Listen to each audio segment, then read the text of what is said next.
Hello students, welcome to class. Today I'm going to cover a poem called Animals. It is also popularly known as I Think I Could Turn and Live with Animals, composed by the famous American poet Walt Whitman.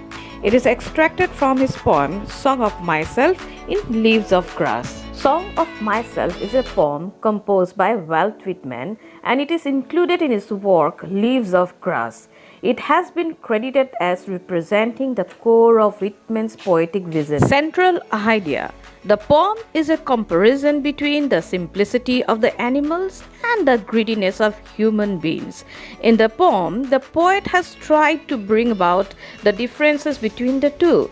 He is impressed by the carefree nature of the animals.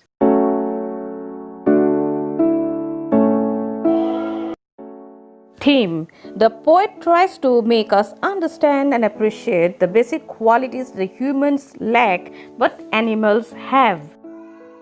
So, welcome to the world of animals.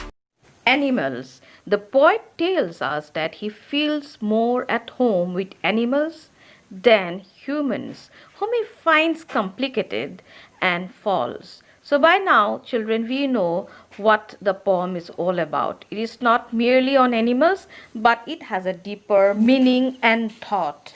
It also indicates that he has something good to talk about animals and something not so good to talk about humans. So let's find out. Animals.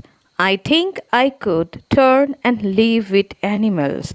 They are so placid and self-contained. I stand and look at them long and long. The word placid means calm and peaceful. I think I could turn and live with animals. So in the very first line, the poet wanted to live with animals. But we must give importance to the word turn here. The word turn is synonymous to the word transformation. The poet wanted a transformation in his life. He either wanted to transform himself into an animal and live with the animals, or he wanted to move away from the world of humans and have some time or live with animals. Why would someone want to live with animals? It was because the animals were very calm and they had a peaceful life. Moreover, they were very satisfied. And this is why the poet might have been very attracted to them. He was so inspired by the lives of the animals that he kept observing them and admiring them without getting tired. And he had been doing this for a long time and had compared their lives to the life of a human being. They do not sweat and whine about their condition. They do not lie awake in the dark and weep for their sins. They do not make me sick discussing their duty to God. Whine means cry and complain. So, unlike the animals, human beings are never satisfied. They keep on complaining about their conditions and they go on doing it as they are greedy by nature. And finally, when they commit sins, they cannot sleep at night because their guilty conscience really disturbs them and they suffer from sleepless night and from insomnia.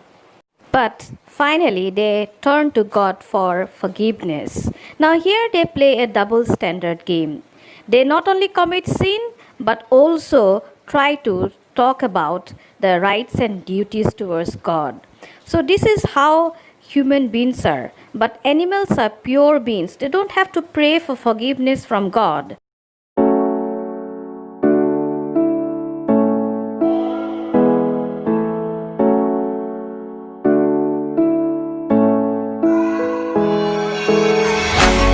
Not one is dissatisfied, not one is demented with the mania of owning things. Not one kneels to another, nor to his kind that lived thousands of years ago. Now, in these lines, the poet has a very significant point.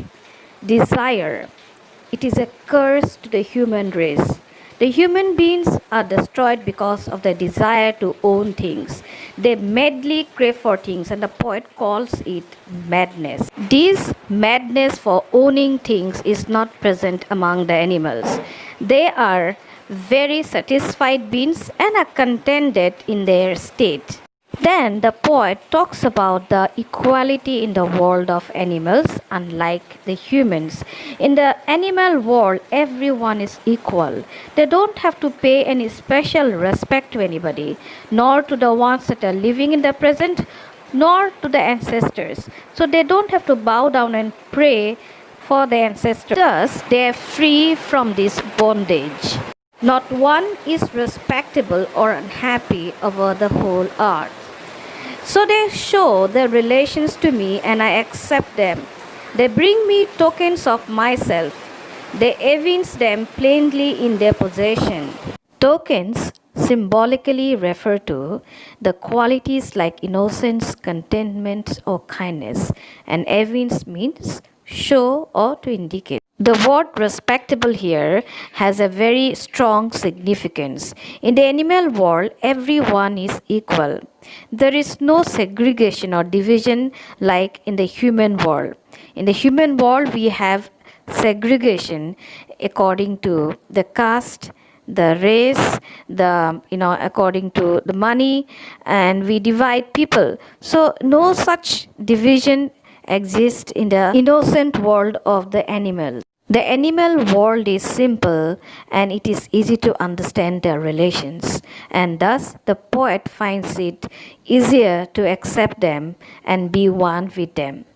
In fact, when they say that they bring me tokens, the poet is indirectly talking about the lost dignity and the lost good self of the human. In the past, the humans too were like animals. They were innocent, contented, and never complaining. But life has taken a very bad turn on them. They were corrupted by misery, by greed, jealousy, and thus all these beautiful tokens were snatched away, or they had lost them unknowingly or knowingly. I wonder where they get those tokens. Did I pass that way huge time ago and negligently drop them? These are the final lines of the poem, but not the end of the poem. You can see the poet ends up with a question, trying to make us think and wonder what we did with those beautiful tokens, with those beautiful qualities that we once had. In the first line, the poet shows his doubt regarding the tokens. He wondered from where the animals got these beautiful, tokens or the qualities. Now, he is sure that he had carelessly, that is negligently, dropped all the beautiful qualities, or he has forgotten to use them and now has been transferred to the animals. A reader would be left in doubt at the end of the poem. Why would the humans drop such valuable qualities? So we all have one answer to it. It is the human world was crowded with so much of vices and corruption that the humans could not keep up with the good qualities and became a victim to the vices. Now let's look at the poetic devices in the poem. Rhyme scheme. There is no rhyme scheme in the poem. It's written in free verse. You can see all the last words in the lines are not rhyming. Condition, scenes, God, wait, things. You can see they're not rhyming. The next poetic device is anaphora. Anaphora is a repetition of a word or phrase at the beginning of each line of a poem. Now you can see the line, they do not sweat, they do not like, they do not make. Now these three consecutive lines are beginning with they do not, they do not. So it is anaphora. The following lines too is an example of anaphora. No, not one is dissatisfied, not one kneels. The next poetic device is alliteration. Alliteration is a repetition of consonant sounds in two or more neighboring words or syllables. In the line, they do not make me is alliteration. Here, ma sound is repeated. Another example of alliteration is in the line, I wonder where. Wonder where the word sound is repeated.